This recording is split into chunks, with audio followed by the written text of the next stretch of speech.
Oke, Assalamualaikum warahmatullahi wabarakatuh. Waalaikumsalam warahmatullahi wabarakatuh. Oke, selamat sore untuk adik-adik kakak sekalian. Perkenalkan nama Sore, Kak. kakak Anantasya Maila. Jadi di sini kakak akan menjadi bukan semacam, lebih kayak kakak akan memberikan penyuluhan terhadap permasalahan kalian dalam komunitas kemarin itu ya, tentang seperti seberapa sulitnyakah akademi di pokoknya hal-hal yang berhubungan dengan akademik di perkuliahan dan bagaimana cara mengatasinya. Nah, Baik, jadi Kak. oke. Nah, jadi sebelumnya di sini udah ada yang makan belum? Udah, Oh, Kak, tadi. Udah sholat kan? Udah, baru sholat. Alhamdulillah. Oke deh, kakak cuma basa-basi tadi itu. Sekarang kita mulai aja ya, biar nggak memperpanjang waktu. Nah, jadi kan kemarin itu kita udah pernah membahas sekali ya lewat Zoom mengenai apa sih masalah adik-adik terkait pada perkuliahan online ini. Dan jadi kakak bersama teman-teman kakak sekalian sudah mengumpulkan informasi bahwa beberapa permasalahan yang ada itu, pertama, bagaimana kalian itu sulit untuk bagaimana mengatakannya ya, bagaimana sulitnya itu untuk menerima informasi atau pelajaran yang kalian dapatkan dalam mata kuliah secara online. Dan itu berhubungan dengan bagaimana sulitnya kalian berkomunikasi antar sama lain, dan juga kalian, karena kan sejak kalian dari maba ya gitu, sejak dari angkatan 20, kalian belum pernah gitu menjejakkan kaki ke universitas, tapi kayak tidak dalam belajar secara offline gitu kan? Iya, Kak, baru masuk juga, Kak. Nah, ya gitu. Jadi untuk kali ini kakak jelaskanlah dulu ya inti permasalahan dari kalian dan ya gitu. Terus jadi dalam permasalahan kalian ini, kalian tahu nggak stres akademik itu apa? Saya, Kak. Nah ya, silakan. Rian ya namanya, Rian. Iya, Kak. Saya izin menjawab. Stres akademik itu stres yang berhubungan dengan pelajaran, Kak. Nah, itu sederhananya, betul. Ada lagi yang mau menambahkan? Stres akademik itu Ya. bentuk ketidaksesuaian antara keinginan kita dalam belajar dengan kenyataan. Oke. Nah, seperti yang sudah dikatakan dengan Rian dan Indah Rahman tadi itu ya, itu semua benar adanya. Stres akademik itu hal-hal yang tidak mengenakan atau hal yang bisa dibilang negatif gitu pada proses pembelajaran atau proses yang berhubungan dengan akademik kita. Nah, kalau begitu bagaimana lagi ya? Habis itu kakak lanjutkan dengan materi penerapan komunikasi ya. Jadi komunikasi itu ada dua bentuknya, interpersonal dan intrapersonal. Dalam permasalahan dalam komunitas kalian itu, dia itu dan dari masalah-masalah yang sudah kalian berikan tadi itu sepertinya lebih berhubungan ke komunikasi interpersonal. Nah, komunikasi interpersonal itu apa sih? Nah, kakak ulang sedikit lagi ya, komunikasi interpersonal itu apa sih?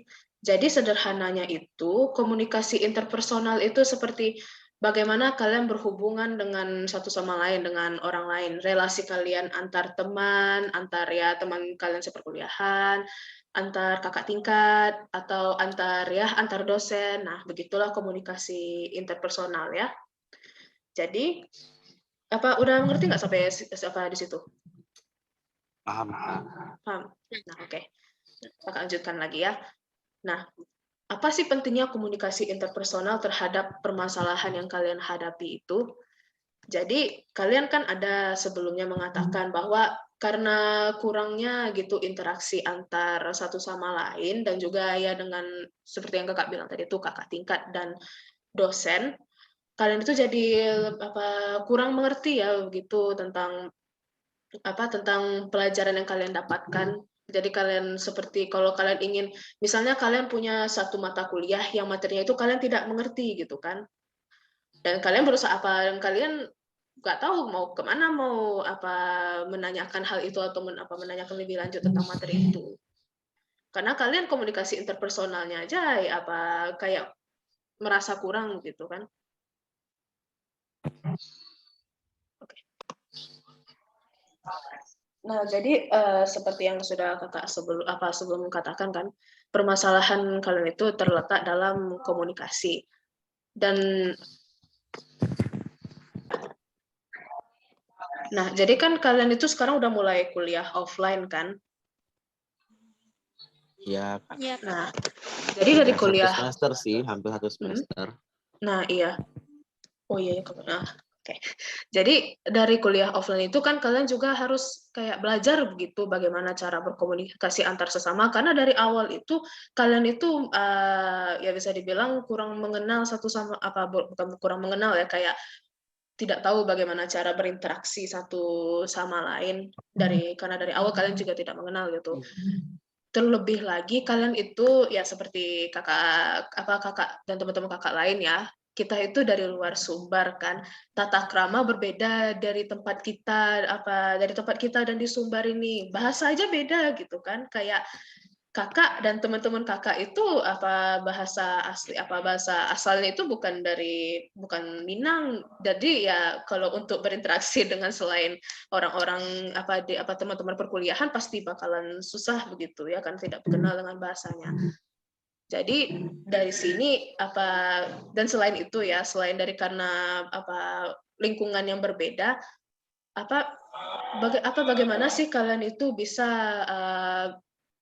mencapai bisa belajar dengan baik jika komunikasi antar sesama itu tidak ada, karena seperti yang kakak bilang tadi itu ya, materi-materi itu pasti ada beberapa yang kalian tidak pahami dan kalian pasti butuh berkonsultasi entah dengan dosen atau cutting atau dengan sesama teman mahasiswa, dan kalian itu pasti bakalan ya butuh komunikasi yang baik. Nah, jadi dari situlah kakak dan teman-teman kakak sekalian menyusun atau memberikan semacam saran-saran bagi kalian tentang bagaimana sih cara menjalin komunikasi yang baik sehingga untuk mengatasi stres akademik dalam komunitas adik-adik sekalian. Oke, sebentar ya.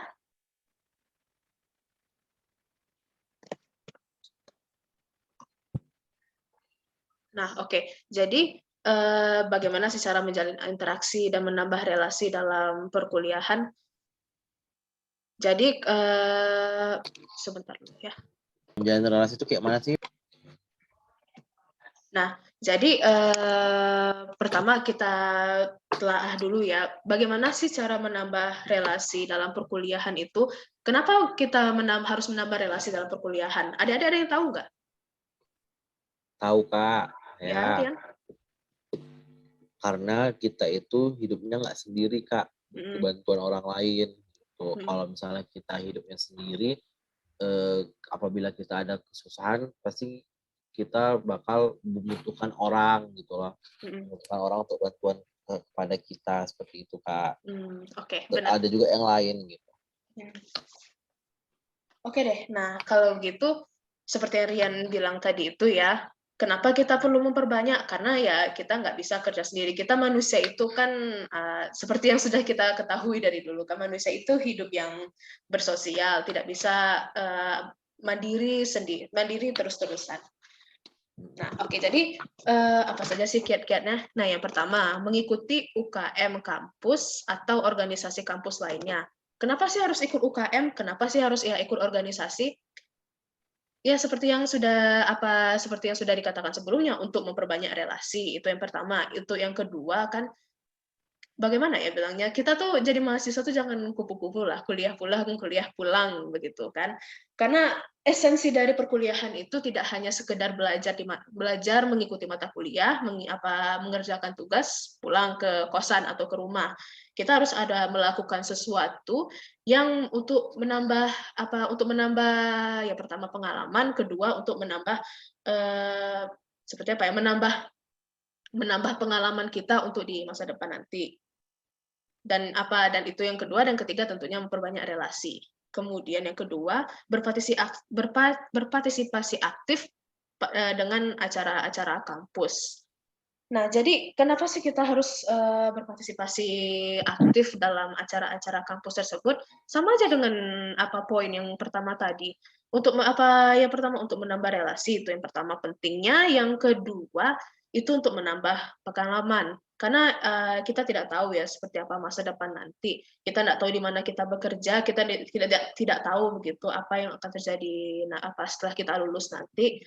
Mana tahu kita perlu pula kan menyusun suatu acara yang besar atau suatu acara yang penting begitu, dan kita sejak kampus kita tidak pernah tahu bagaimana kiat-kiat dalam menyusun acara seperti itu. Itu cuma contoh ya, ngomong-ngomong.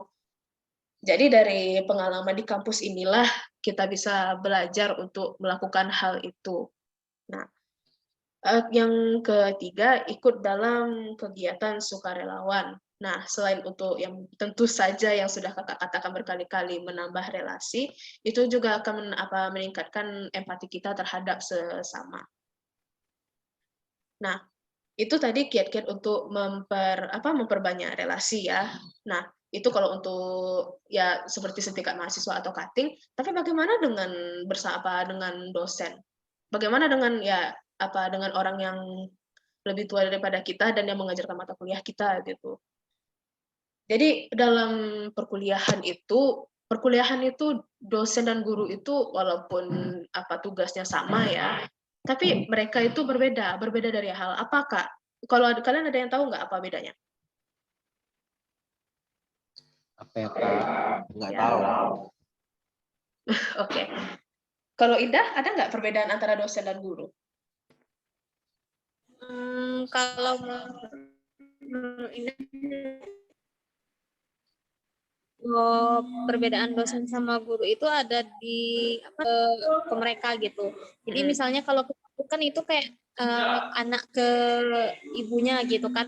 Tapi kalau misalnya ke dosennya itu lebih formal gitu, lebih kita ini kan udah namanya akademisi, jadi mungkin tahapan untuk berkomunikasi sama dosen itu udah lebih formal gitu dari biasanya. Kalau dulu sama guru itu kan kayak orang tua sama anak di sekolah gitulah, Kak. Terus kita ngajarin sama guru-guru kita itu tentang tata krama, tentang santun, tapi kalau di dunia perkuliahan kayaknya enggak lagi, dan udah udah masuk ke dunia yang lebih formal lah gitu, Kak. Intinya itu sih, Kak. Kalau menurut Indah, Kak. Oke. Terima kasih ya untuk Indah dan juga untuk Rian tadi. Benar kata Indah tadi. Dosen dan guru itu bedanya ya. Kalau guru itu mereka itu mengajar anak-anak dan ya remaja ya untuk SMP dan SMA, sedangkan dosen mereka itu mengajar seseorang yang sudah dewasa, yang cara berpikirnya itu sudah setingkat lebih tinggi daripada anak SMP SMA. Mereka itu sudah berpikir selayaknya orang dewasa. Jadi dosen itu ya harus menyikapi orang-orang yang diajarinya itu, kita sebagai mahasiswa ya harus berbeda juga, harus tahu gitu. Kita tuh harus tahu apa sih yang harus kita lakukan, apa sih pentingnya perkuliahan itu. Nah, jadi ya itu benar kata Indah tadi, dosen itu lebih formal dan kita juga harus lebih respect pada dia. Ya, tapi tergantung sama dosennya ya. Kayak kalau dosen-dosen Padang itu biasanya dosen-dosen masih muda dan ya mereka bisa dibilang lebih santai lah daripada dosen-dosen di Bukit Tinggi. Kalau itu pengalaman dari teman Kakak. Oke, kita lanjutkan lagi ya. Nah, bagaimana kalau begitu, apa sih etika-etika yang harus kita penuhi dalam berkomunikasi dengan dosen? Jadi berkomunikasi dengan dosen itu ada dua ya, secara langsung dengan secara online seperti lewat WhatsApp atau email atau segala macamnya. Pokoknya lewat sosial media. Kakak karena kalian sudah mulai offline ya, kakak mulai saja dengan yang offline terlebih dahulu. Nah, yang pertama, gunakan kata ganti saya. Jadi kita di situ nggak boleh pakai aku, nggak boleh kata awa, ambo, pokoknya nggak boleh lah yang informal seperti itu atau yang sangat daerah pengucapannya. Kita harus menggunakan kata saya, menggunakan kata-kata yang formal. Nah, kemudian yang kedua itu memperkenalkan diri terlebih dahulu. dosen ini kan nggak cuma kita aja yang dia ajari, kan nggak cuma kelas 1, nggak cuma sesi A, sesi B, sesi C, mereka juga mengajar semester 3, mereka mengajar semester 5, semester 7, dan ada pula yang di perkuliahan umum, jadi dia pasti mengajarnya bukan satu fakultas itu saja. Nah, karena itu penting sekali untuk kita untuk memperkenalkan diri terlebih dahulu. Kita siapa, dari sesi mana, kampus mana, kalau untuk perkuliahan umum ya, tapi kalau untuk perkuliahan yang memang spesifik kayak psikologi umum atau psikodiagnostik ya cukup perkenalkan dengan sampai sesi A saja. Sesi maksud saya, maksud kakak. Oke deh. Terus jelaskan keperluan adik-adik. Maksudnya apa jelaskan keperluan ya itu jelaskan keperluan adik sekalian. Nggak perlu pakai nggak perlu basa-basi terlebih dahulu, nggak perlu dosen apa lagi makan apa, dosen udah sarapan belum, nggak. Jadi kita harus to the point aja, karena dosen ini ya mereka tuh nggak sekedar mengajar kita aja. Mereka pasti melakukan hal-hal yang penting juga kan, selain tugas mereka sebagai pengajar mahasiswa. Nah, kemudian perhatikan waktu sebelum menemui dosen. Nah, ini kembali lagi seperti poin kakak sebelumnya ya. Dosen itu mereka sibuk dari pagi sampai terkadang sampai malam malah. Itu mereka pasti ada saja yang mereka lakukan di luar jam mengajar. Jadi ada baiknya kita itu berkomunikasi dengan dosen itu ketika pertama mungkin kalau dari pengalaman kakak sendiri ya, mungkin kira-kira dari jam 8 hingga pokoknya sebelum isyoma. Dan ketika istirahat, kalau dosennya oke, nggak apa-apa kalian komunikasi dengan mereka. Tapi kalau dosennya ya tipikal yang tidak mau diganggu ketika istirahat, sebaiknya jangan. Jadi setelah isyoma, mulailah mungkin dari jam 1 sampai sebelum jam maghrib atau sebelum sholat asar. Pokoknya dari pagi sampai sore, pastikan ketika jam-jam mereka pertama tidak terlalu sibuk, kedua tidak mengganggu waktu istirahat mereka. Malam sebaiknya jangan ya. Malam itu udah pasti waktu istirahat kita semua, dan dosen juga pasti tidak mau diganggu ketika malam hari. Udah mengerti sampai segitu adik-adik? Paham, Kak. Oke. Nah, itu tadi yang offline ya. Bagaimana sih kalau secara tidak langsung atau online? Hampir sama dengan seperti offline tadi. Yang pertama, pokoknya perhatikan waktu mengirim pesan. Seperti yang kakak bilang tadi, jangan mengirim pesan ketika waktu istirahat. Pastikan waktu kerja atau ketika mereka benar-benar tidak sibuk. Kak, gimana sih kalau misalnya dosen itu udah lama kali nggak jawab, sebisa mungkin tunggu sampai besok. Memang pasti kayak, kok sampai besok sih Kak, perlunya sekarang. Tapi ya begitulah cara beretika kepada dosen ya. Kemudian mengucapkan salam itu wajib kalian sebelum chat, sebelum kalian berkomunikasi dalam online itu, kalian tuh harus mengucapkan assalamualaikum atau selamat pagi, selamat siang. Ya, itu pokoknya poin yang paling penting dalam chat. Kemudian ucapkan kata maaf. Maaf itu seperti kayak maaf mengganggu waktu ibu, atau maaf saya ingin menanyakan suatu hal. Pokoknya buat dalam bentuk bahasa formal ya. Kemudian perkenalkan diri. Ini sama seperti yang kakak bilang tadi, semua dosen nggak tahu kita. Jadi kita langsung bikin contohnya, perkenalkan nama saya Anastasia Maila. Kalau bisa masukkan NIM kalian. Kemudian sebutkan kalian itu dari sesi mana, dari fakultas mana, begitu. Nah, kemudian untuk menyatakan maksud tujuan kalian mengechat itu harus dalam bentuk singkat, padat, dan jelas. Jadi kayak kalian tuh nggak boleh muluk-muluk, langsung aja to the point gitu. Kalau bisa itu ya, kalau kakak biasanya kalau chat sama dosen itu paragraf pertama itu nanti perkenalkan, kemudian yang paragraf kedua itu apa yang mau kakak bahas terhadap dosen itu, yang ketiga penutup seperti terima kasih atas waktunya Bu atau Bapak, wassalamualaikum warahmatullahi wabarakatuh.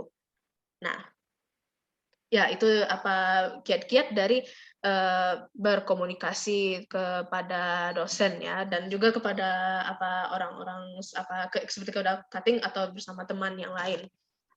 Dari situ ada yang ingin ditanyakan?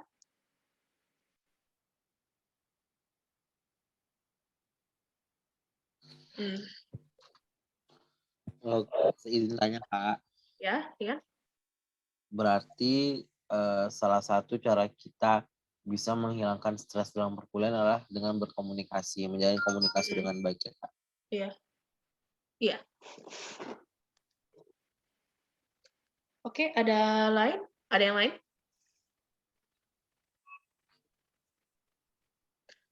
Berarti sampai sini sudah oke ya Kakak jelaskan mengenai apa KitKat ini? Sudah Kak. Oke. Nah, setelah Kakak jelaskan ya tadi mengenai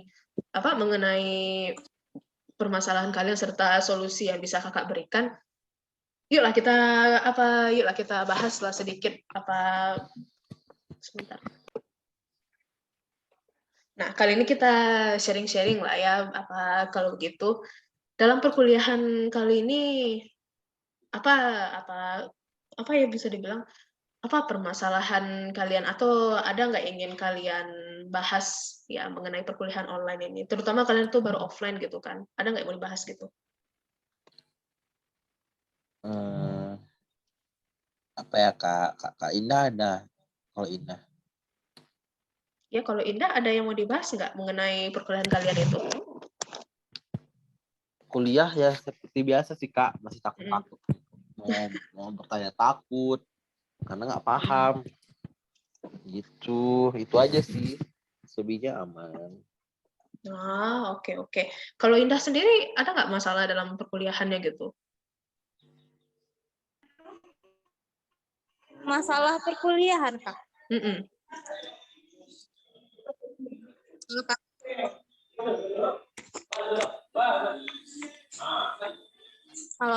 Halo? Maaf, Kak. Oh iya, Tadi Kakak ulang suruhnya lagi ya. disebut sebagai Oke, kakak ulang lagi ya. Kalian ada nggak gitu masalah di perkuliahan kalian gitu? Kalau masalah aku sih cuman apa aja Kak, kayak stresnya tuh berasa nggak kuliah gitu Kak, kayak kan di rumah aja selama pandemi, terus nggak bisa kemana, terus kalau kuliah cuman lewat Zoom aja, tuh nggak pernah ketemu sama teman-teman, jadinya kayak kayak nggak berasa kuliah gitu Kak. Jadi kadang kalau ngerjain tugas pun males karena materi-materi yang dipaparkan sama dosen tuh kadang kita nggak ngerti gitu Kak. Tuh bikin pusing juga kan, karena udah teman nggak ada gitu, terus materi kuliah nggak ngerti juga gitu. Oke. Berarti masih seperti sebelumnya ya permasalahan kalian itu. Nah, oke. Ya. Kalau untuk kita nih bagian sharing-sharing aja ya. Kalau untuk kakak sendiri sih, saran kakak yang pertama dari Rian ya. Kan udah itu baru dalam bentuk formalnya ya. Tapi kalau dalam pengalaman kakak sendiri, jangan takutlah untuk bertanya begitu. Apalagi terhadap teman satu sama lain. Kenapa? Ya intinya mereka itu juga sama-sama belajar sama kita kan. Jadi kayak ya santai aja lah gitu. Walaupun kita nggak kenal kan, tapi cobalah untuk memberanikan diri gitu dalam berkomunikasi. Itu kalau untuk untuk satu sama lain ya, untuk ya seangkatan dengan kita. Tapi bagaimana sih dengan cutting? Kalian pas cutting itu ada nggak kayak senioritas gitu waktu awal-awal, bukan awal makrab sih ya, waktu awal-awal masuk lah gitu. Karena kan ada tuh kan PKKMB kalau nggak salah ya. Iya Kak. Nah ya, itu ada nggak kalian kayak gimana gitu seniornya? Pasti kayak ngerasa ini nggak sih? Ngerasa aneh aja gitu kan. Soalnya kan karena mereka ini kan lebih dulu, jadi kayak ada perasaan takut juga gitu, pengen ngobrol. Gitu. Iya. Kalau oke, itu masalah kalian ya, pasti kayak bukan gengsi, lebih kayak ya masih agak-agak gimana gitu ya ketemu cutting itu. Nah, kalau untuk berbicara dengan cutting sih, menurut kakak ya jangan terlalu diambil hati lah gitu. Karena kalau untuk masa-masa sekarang itu ya, cutting-cutting ini memang udah nggak seagresif waktu kakak PKKMB dulu lah. Kalau PKKMB kakak dulu tuh memang masih rada-rada senioritasnya kelihatan gitu, cuma yang nggak terlalu nggak terlalu semerbak gitu, tercium gitu. Tapi kalau untuk kalian ini biasanya ya kalau ada gitu cutting yang mulai agak-agak gimana gitu sama kalian, bikin aja mindset kalau cutting itu cuma sekedar ya unjuk gigi aja, nggak ada dia mau ngapa-ngapain gitu. Kalau gitu untuk kakak. Jadi intinya tuh sama cutting itu pun santai juga, cuma karena lebih tua daripada kalian, ya tetap masih menjaga sopan santun lah kalau mengobrol sama mereka ya. Nah, oke. Nah, oke, kita lanjutkan lagi kalau begitu ya. Nah, adik-adik sekalian ada nggak lagi yang mau di-sharing?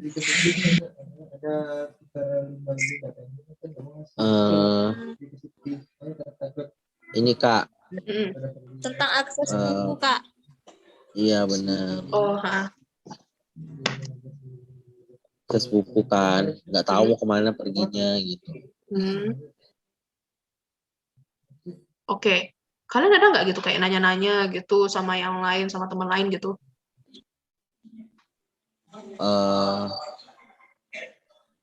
Nggak ada sih gitu, belum ada. Tadi Indah ngangguk tuh, berarti ada nggak gitu tanya sama temennya soal itu? Aku nggak ada sih Kak, kalau saya nggak ada gitu. Oke. Kalau untuk Indah? Yang tadi itu lagi kayak akses buku itu susah Kak, kalau psikolog itu kayaknya bukunya susah dicari gitu. Terus apa namanya? Jadi kita harus nyari-nyari di net. Ini kan kadang sumbernya nggak terpercaya gitu Kak. Jadi susah nyari-nyarinya gitu. Paling kita ngambilnya dari jurnal orang atau dari skripsi dan segala macam itulah Kak. Jadi satu lagi itu sama lagi ya. Oke deh, paling nggak Kak ngerti lah apa maksud dari Indah tadi itu ya. Oke, kalau gitu pertama akses buku ya, kalian kurang tahu. Ada lagi gitu mungkin selain itu? Sejauh ini belum ada sih Kak. Oke. Mungkin kayak apa materi perkuliahan gitu. Iya sih, lebih kayak gitu kan. Karena nggak tahu juga bahan bukunya mau apa. Mau yang dipakai apa gitu. Tapi kan kalau materi buku tuh kan biasanya kaku gitu kan. Pasti kalian butuh kayak pengertian, kayak butuh penjelasan gitu. Kalau kayak gitu, kalian ada nggak kayak kehambatan untuk ngerti dalam materi itu? Iya gitu tadi, yang itu Kak. Yang apa namanya, kami kan jarang komunikasi juga kan, karena kami baru juga di kampus. Jadi kami juga bingung mau nanya ke siapa gitu. Gitu. Nah, kalau kalian ini tadi masalahnya kurang komunikasi itu ya? Kalian pengennya kayak mana kalau begitu? Pengennya sih, ya kan mungkin karena udah diajarin kan gimana caranya berkomunikasi dengan baik. Mungkin dari hasil dari pembelajaran ini mungkin bisa diterapkan juga kan gimana cara kita menjalin komunikasi. Jadi kalau misalnya kita udah terjalin komunikasi, kita bisa berhubungan dengan orang itu dengan baik. Terus tuh bisa juga minta bantuan dengan serangan cutting, dengan teman sebaya atau dengan siapapun itu. Gitu. Oke. Jadi pertama bahan literasi yang kurang, kedua pengennya gitu punya orang yang bisa diajak berkomunikasi. Oke. Nah, dari situ apa sih saran atau apa yang pengen kalian sampaikan dari masalah itu? Ya tadi itu Kak. Ya materi yang berikan tadi kami laksanain gitu.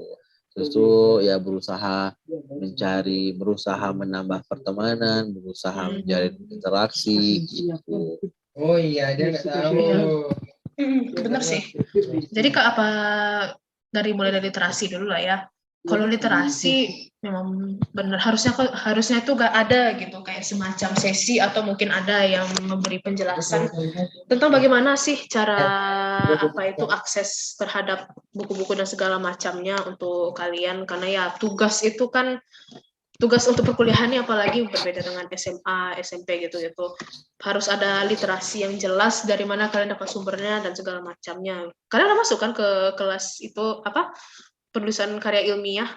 Oh, udah Kak. Udah ya. Nah, oke. Terus yang kedua. Nah, terus yang kedua itu berarti masih berhubungan dengan apa hal dan materi yang kakak bilang tadi itu ya. Nah, jadi yang ya terapkanlah gitu apa yang udah kakak beri saran atau materi yang kakak berikan tadi itu ya, tentang bagaimana menjalin hubungan relasi, memperbanyak hubungan relasi dan soal dosen-dosen itu maaf. Dari situlah gunanya saran yang kakak berikan tadi, seperti yang buku tadi itu. Bagaimana sih kalian dapat referensi atau buku-buku yang bagus untuk psikologi itu, ya itu berkomunikasi antar satu sama lain. Bagaimana cara menjalaninya, ya begitulah yang udah kakak sebutkan tadi itu. Perbanyak hubungan, cara menjalin relasi, ya habis itu begitu. Gitulah Nah, dari cara kita memperbaiki hubungan komunikasi itulah, itu bisa menjadi saran untuk menghilangkan stres akademik, salah satu ya, menghilangkan rasa stres akademik itu dengan hilangnya halangan dalam sulitnya untuk hal-hal yang berhubungan dengan akademik itu. Nah, dengan menjalin komunikasi yang baik, maaf ya sebelumnya kakak agak tersendat, dengan menjalin hubungan yang komunikasi yang baik, halangan dalam pokoknya masalah dalam stres akademik itu akan berkurang begitu ya. Nah, jadi ya kalau untuk saran pribadi kakak, apa-apa yang kakak katakan tadi itu bisa diaplikasikan ke kalian para mahasiswa perantauan di luar Sumbar. Karena kalau dalam apakah terbukti gitu pengaplikasiannya itu terbukti atau enggak, ya kalau untuk kakak pribadi karena sesama itulah perantauan mahasiswa luar Sumbar berhasil kok, memang dari materi dan saran-saran yang kakak berikan tadi itu bisa berguna untuk kakak semester itu. Nah, baik Kak. Oke. Nah, kalau begitu mungkin ada nggak mau yang kalian tambah gitu, atau ada hal-hal yang kalian sharing lagi? Cukup Kak. Kalau untuk Indah?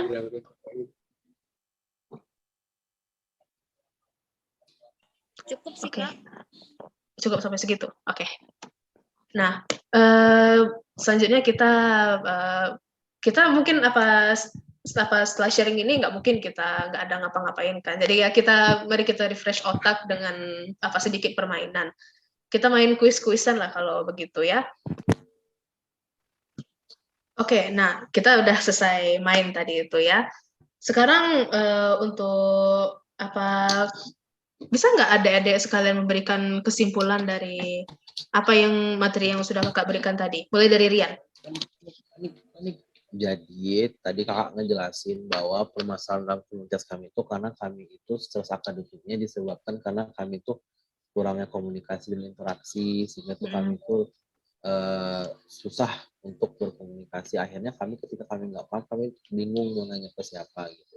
Nah, otomatis kan ketika kami sudah masuk ke perkuliahan tatap muka kan, itu kan otomatis kita bakal sering adanya komunikasi dan interaksi, maka untuk menjalin suatu hubungan itu diperlukanlah kemampuan komunikasi yang baik. Jadi sehingga kalau misalnya kita berhubungan dengan orang tersebut paham dengan apa yang kita maksud, jadi menerima kehadiran kita di situ. Jadi kan perkuliahan ini kan banyak disibukkan dengan tugas-tugas kan, jadi ya kita tuh bakal banyak buat komunikasi, misalnya konsultasi dengan senior kah, atau misalnya bertanya dengan dosen kah. Otomatis kan sebelum kita ingin bertanya kan kita harus pandai-pandai dulu kan gimana caranya biar komunikasi itu, gimana caranya biar komunikasi kita tuh baik, jadi kita dapat diterima dan apa yang kita ingin tanyakan, seperti itu Kak.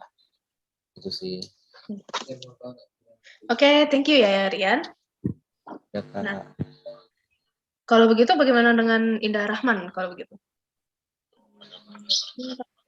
Dari aku kan Kak, berarti kita ini sebenarnya kita nggak sendiri dalam menjawab pilihan kita ini, dan kita nggak sendiri juga kalau kita mahasiswa gitu.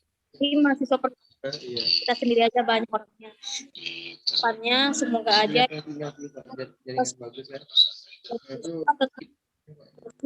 belajar satu sama lain supaya masalah-masalah kita dalam perkuliahan, terus mungkin ada akademik yang itu bisa tapi gitu. Semoga dengan adanya intervensi ini juga kita tetap berkomunikasi gitu. Jadi kita ada pada komunitas kita untuk menyokong satu sama lain gitu sih Kak. Oke, thank you buat Mbak Indah ya. Nah, untuk adik-adik, alhamdulillah, berarti apa materi yang sudah kakak berikan tadi itu masuklah ke dalam hati adik-adik sekalian. Thank you Kak. Nah, oke, kakak sedikit ulanglah sedikit lagi ya. Nah, gimana cara menjalin hubungan komunikasi antar satu sama lain? Cara menjalin belum dijelaskan sih Kak. Oke. Sama dosen.